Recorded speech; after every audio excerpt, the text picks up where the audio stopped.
Bienvenidos al bloque jurídico de Sol TV. El día de hoy nos acompaña el doctor Leomara Junior Castro Juárez. Él es juez supernumerario del Juzgado de Investigación Preparatoria de la provincia de Pacasmayo. Hoy vamos a tocar un tema muy importante y es de cómo opera la prisión preventiva. Doctor, buenos días. Muchas gracias por estar aquí en Sol TV. Muy buenos días, muchas gracias por la invitación, Armando. Y sí, es un tema muy polémico, inclusive con mucha connotación hasta política, así que estoy presto a las preguntas que puedas plantearme. Vamos a empezar comentando un poco los conceptos, lo más básico, para que nos puedan entender nuestros televidentes. ¿Qué es una prisión preventiva?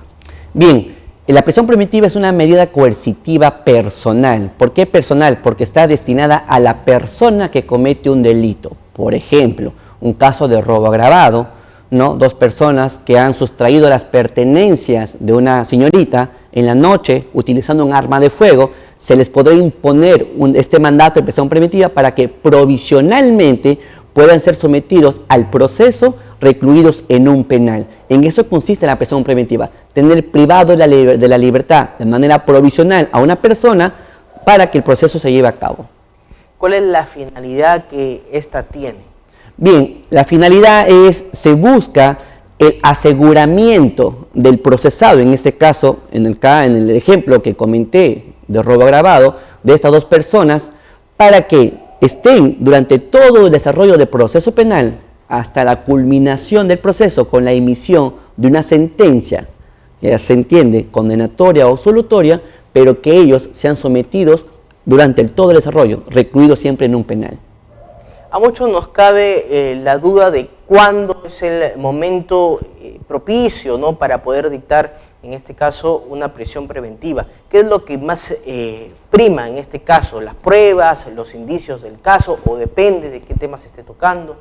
Bien, hay que entender el público para que me pueda entender de manera sencilla en un caso en concreto. Por ejemplo, dos personas que cometen un delito de robo utilizando un arma de fuego contra una señorita en la noche es un delito conocido como robo agravado. La pena a imponerse es muy elevada, es mínimo 12 años hasta 20 años. Ahora, si a estas personas se les encuentra con las pertenencias de la víctima, es posible entonces vincularlas con el delito de robo agravado.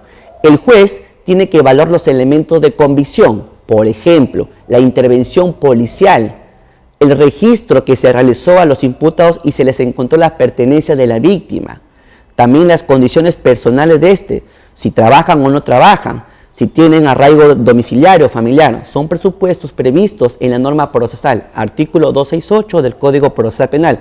Como juzgador y como juez tengo que evaluar los elementos de convicción, denominados así.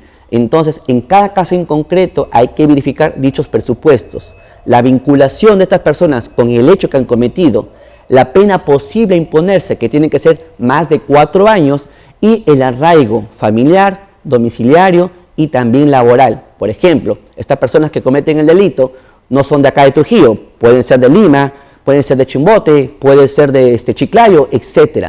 Entonces, es probable que estas personas, estando en libertad, puedan huir de la justicia. Para evitar eso, se asegura su presencia recluyéndolos en el penal, en cada caso en concreto, obviamente. ¿Por cada qué tiempo se puede dictar una prisión preventiva? En este caso, para ser más precisos, ¿cuáles son los parámetros mínimos y, en este caso, máximos de tiempo? Bien, hay que entender que hay tipos de procesos penales. El primero de ellos es el proceso simple. En un proceso simple, el plazo de prisión preventiva puede ser hasta 9 meses.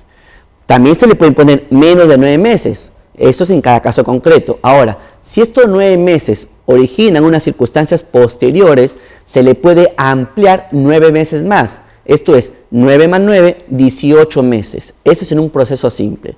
En un proceso complejo que implica más imputados, más agraviados, varios delitos, el plazo de prisión preventiva es hasta 18 meses, pero también puede ser ampliado 18 meses más. Entonces tendríamos 18 más 18, 36 meses. Ahora, los casos tan sonados de criminalidad organizada, que inclusive algunos políticos han estado involucrados, el plazo de prisión preventiva en ese supuesto es de 36 meses o hasta 36 meses. también se lo puede ampliar por 12 meses más. Quiere decir que cabe la posibilidad que una persona puede estar recluido en un penal provisionalmente, en el caso de crimen organizado, hasta 48 meses. Esos son los plazos que tiene la norma procesal para poder señalar provisionalmente la reclusión de una persona en un penal hasta que culmine su proceso. ¿Cuándo podríamos estar hablando de un exceso de prisión preventiva? ¿Esto es posible, doctor? Sí, hay supuestos en donde las circunstancias del hecho posiblemente no ameritan imponer una prisión preventiva. Tiene que ver obviamente con el hecho que se ha cometido y los elementos de convicción que enseñe, que muestre el fiscal. Hay que tener claro, el juez no puede imponer una prisión preventiva si el fiscal no lo pide, es a requerimiento de parte. Tampoco pudo hacerlo la parte agraviada, para que entienda el público. El juez de investigación preparatoria impone la prisión preventiva porque el fiscal lo solicita. Si el fiscal no solicita una prisión preventiva, el juez de investigación no puede imponer un mandato de prisión preventiva. En cuanto a los excesos, sí, hay que ver, por ejemplo, en muchos casos, la edad de la víctima. La norma penal establece una facultad legal en el sentido de que si una persona entre 18 a 21 años puede cometer un delito, posiblemente la pena a imponerse pueda ser reducida, lo cual permitiría entonces que la pena posterior a imponerse no implique necesariamente ser mayor a 4 años. Es en cada caso concreto. Y sí, hemos visto casos en donde el juzgador ha impuesto una prisión preventiva, la parte que no se siente conforme con la decisión del juez ha impugnado, ha apelado, y una instancia superior, lo que se conoce como la sala de apelaciones, ha revocado y ha variado y dictó la libertad de esa persona. ¿Este tiempo en el que el procesado pasa en el penal es considerado en su condena final?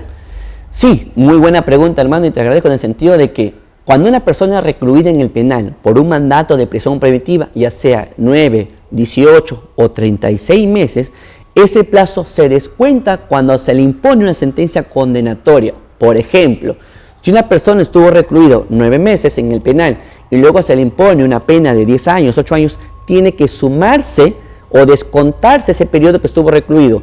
Ahora, cuando inicia el cómputo de la pena es desde la detención de esta persona. Y aquí, para que se pueda entender, el mandato de prisión preventiva se dicta después de una que la persona fue detenida.